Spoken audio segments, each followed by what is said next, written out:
Hello, students. How are you? I hope you all are doing well. This is your Learning Lab online school, and I am your teacher, Sabeen Asad. This is your ninth lesson, and it's about animals and their sounds. We can hear that wolf sound is like howl. Howl is the sound of wolf.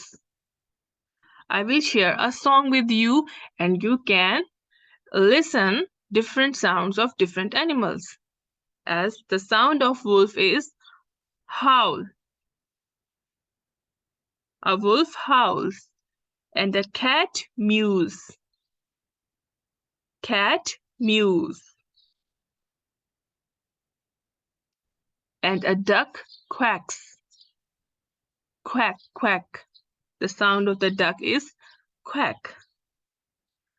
And the sound of the mouse is squeak, squeak.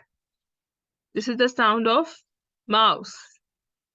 And the sound of the monkey is ooh, ooh, ah, ah. As you can listen all sounds in your song. Ooh, ooh, ah, ah is the sound of monkey. Thank you so much, students. Take care. Bye.